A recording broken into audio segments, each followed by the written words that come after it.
राधे राधे, जय श्री कृष्णा। सावित्री सिर्फ एक नाम नहीं बल्कि वह शक्ति है जो मृत्यु के भी सामने डटकर खड़ी हो जाती है। आज का व्रत सिर्फ एक पूजा नहीं बल्कि एक स्त्री की श्रद्धा, प्रेम और शक्ति का प्रतीक है। आप सभी को वट सावित्री व्रत की ढेरों शुभकामनाएं। आपका सुहाग अटल रहे, आपका परिवार सुखी रहे और जीवन में सदा सावित्री जैसी शक्ति बनी रहे। वट सावित्री व्रत रखने की परंपरा महाभारत काल से जुड़ी है, जिसमें सावित्री ने अपने तप, भक्ति और बुद्धि से यमराज से अपने पति सत्यवान के प्राण वापस लौटाए। वट यानी बरगद के वृक्ष की, जो श्री ब्रह्मा, विष्णु और महेश का प्रतीक माना जाता है, जो दीर्घायु, संतान सुख और अखंड सौभाग्य प्रदान करता है। इस दिन किया गया व्रत स्त्री को अखंड सुहाग, पारिवारिक सुख, समृद्धि प्रदान करता है। आज के इस वीडियो में आपके वट सावित्री व्रत के महत्व, एक दिन पहले की तैयारी, पूजा विधि के नियम, संकल्प, क्षमा व्रत खोलने की विधि और बिना वट वृक्ष के पूजा करने की संपूर्ण जानकारी मिलने वाली है। तो वीडियो हो सकता है थोड़ा सा लंबा हो जाए, तो आप सभी धैर्य रखकर वीडियो को पूरा जरूर देखिएगा। साथ ही इस वीडियो में आपको मुहूर्त की भी जानकारी मिलेगी। इस बार अमावस्या की तिथि 2 दिन पड़ रही है, लेकिन आपको व्रत रखने की तिथि को लेकर बिल्कुल भी भ्रमित नहीं होना है, क्योंकि इस बार अमावस्या का व्रत केवल एक ही दिन रखा जाएगा, अगले दिन, क्योंकि अमावस्या सुबह ही समाप्त हो रही है। ऐसे में अगले दिन जब सुबह अमावस्या तिथि समाप्त होगी, उस दिन केवल स्नान और दान किया जाएगा। इस बार 26 मई दिन सोमवार को वट सावित्री व्रत रहेगा। इसी दिन सोमवती अमावस्या भी रहेगी और 27 मई मंगलवार को स्नान दान की अमावस्या रहेगी। पर सावित्री व्रत से ठीक एक दिन पहले नहाय होता है, तो आपको 25 मई रविवार को नहाय खाई करना होगा। अमावस्या तिथि 26 मई सोमवार को दोपहर 12:13 से लग रही है और अमावस्या अगले दिन सुबह 27 मई मंगलवार को 8:31 पर समाप्त होगी। वट सावित्री व्रत की पूजा का शुभ मुहूर्त, जिसमें प्रातःकाल पूजा मुहूर्त सुबह 4:24 से लेकर 5:25 तक रहेगा और शाम की पूजा का समय 7:11 से लेकर 8:13 तक की जाएगी।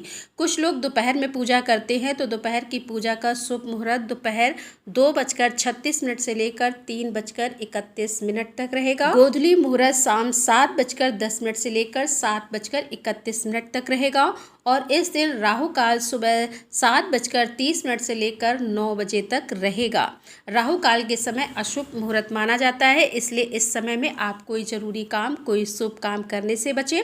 अब देखिए, यहाँ पर अमावस्या की तिथि को लेकर भी लोगों के मन में प्रश्न है कि जब अमावस्या तिथि 26 मई को दोपहर से प्रारंभ हो रही है, तो क्या दोपहर से व्रत शुरू करना है या फिर जो सुबह के समय पूजा की जाती है वो कब करनी है? क्योंकि अगर 26 मई को व्रत रखेंगे तो सुबह तो अमावस्या तिथि होगी ही नहीं। ऐसे में आपको एक बात बता दें कि हिंदू धर्म में सूर्योदय से लेकर अगले दिन के सूर्योदय तक जो व्रत होता है वह मान्य होता है। भले ही तिथि 26 मई को सुबह विद्यमान नहीं हो, अमावस्या ना हो, लेकिन सुबह की पूजा आपको सुबह ही करनी है। व्रत भी सुबह से ही प्रारंभ होगा, भले ही तिथि दोपहर से लग रही है। और सबसे बड़ी बात यह है कि इस व्रत में निर्जला और निराहार रहा जाता है।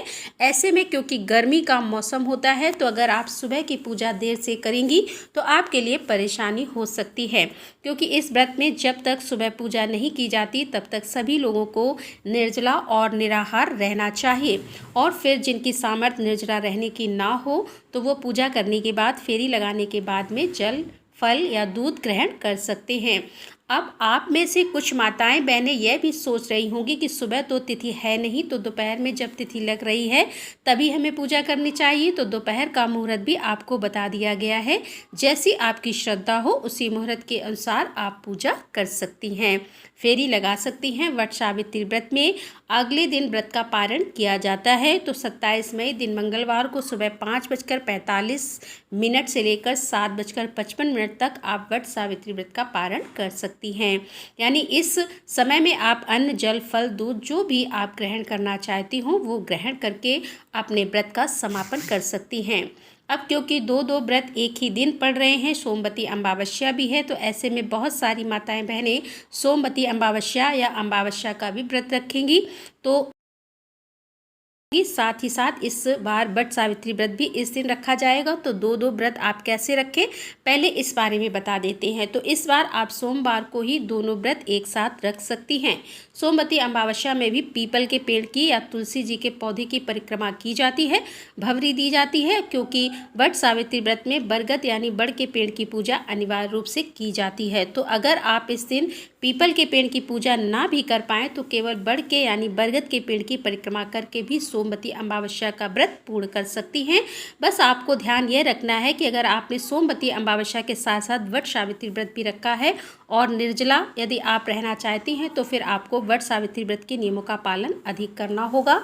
एक दिन पहले आपको पूरी तैयारी करके रख लेनी चाहिए, जैसे कि सिर से स्नान कर लें। उसके बाद आपको लहसुन प्याज वाला भोजन बिल्कुल भी नहीं करना है और नाखून काटने हो तो नाखून काट सकते हैं, मेहंदी आदि लगा लें। श्रृंगार की या जो भी पूजन सामग्री आपको व्रत वाले दिन चाहिए उस सभी की व्यवस्था आपको एक दिन पहले ही कर लेनी चाहिए, ताकि व्रत वाले दिन आपको ज़्यादा भाग दौड़ ना करना पड़े। अगर आपके आसपास वट वृक्ष नहीं है तो एक दिन पहले आप आसपास किसी नर्सरी से वट वृक्ष का पौधा लाकर किसी गमले में रोप कर तब अगले दिन पूजा कर सकती हैं।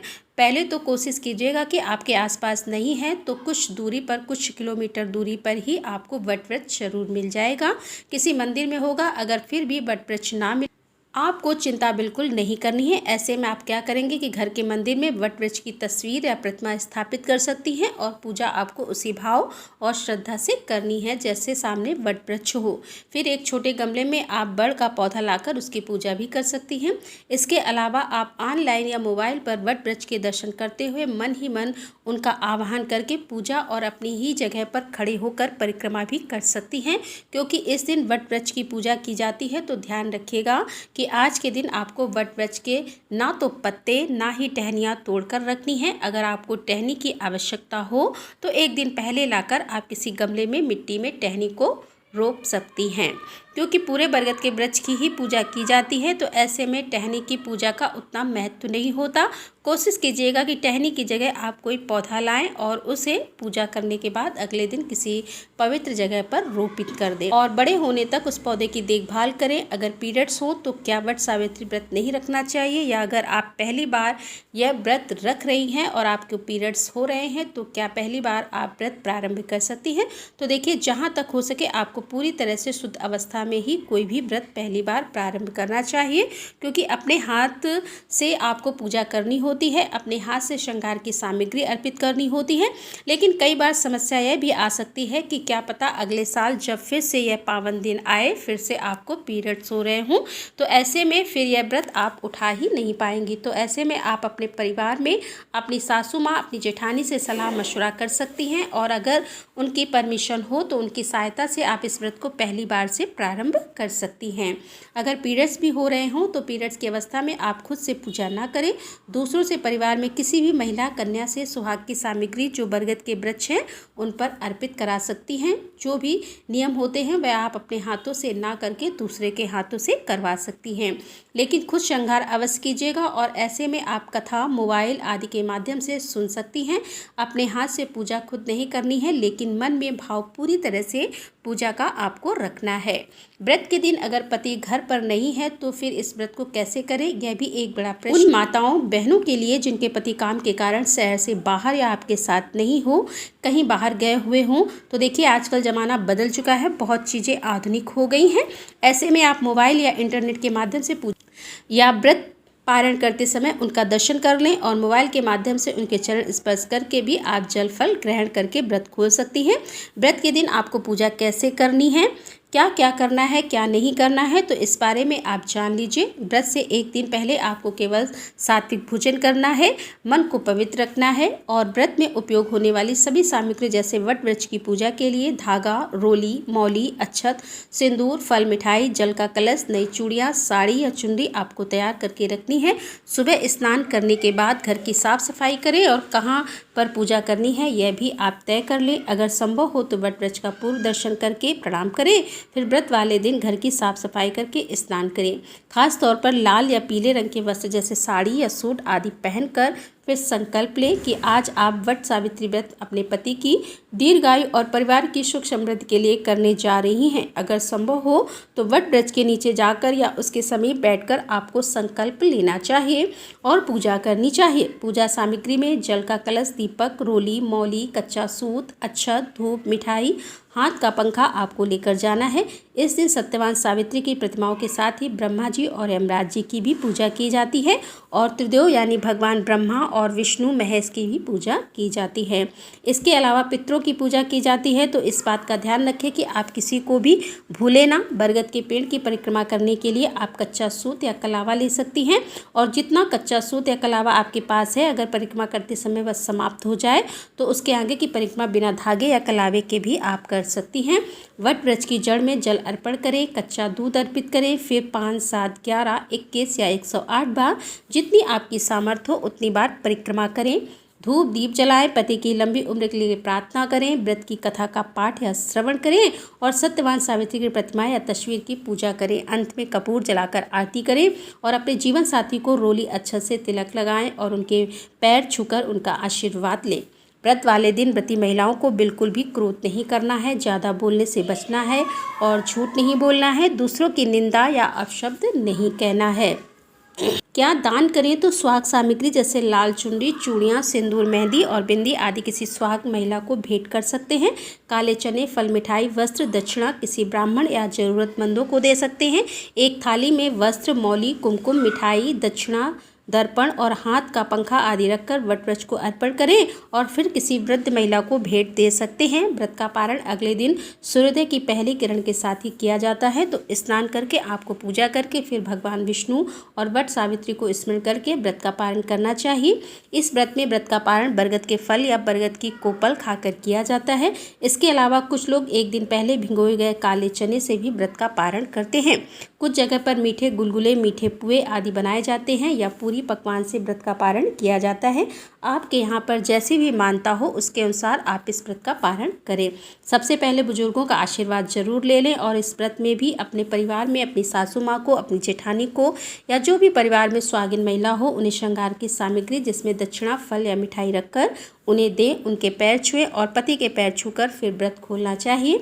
अगर आपने घर पर ही वट सावित्री व्रत की पूजा की है तो ध्यान रखिएगा जिस दिन आपने व्रत रखा है उसी दिन आपको कलश आदि नहीं हटाना है, ना ही व्रत की कोई भी पूजन सामग्री का विसर्जन करना है। विसर्जन आपको अगले दिन व्रत का पारण करने के बाद ही करना चाहिए। तो यह थी आज की वीडियो। अगर आपको जानकारी अच्छी लगी हो तो कमेंट बॉक्स में ज़रूर बताइएगा और इस दिन हमारे चैनल पर आप वट सावित्री व्रत और सोमवती अमावस्या की कथा भी जरूर सुनिएगा। राधे राधे, जय श्री कृष्णा, हर हर महादेव, जय भोलेनाथ की।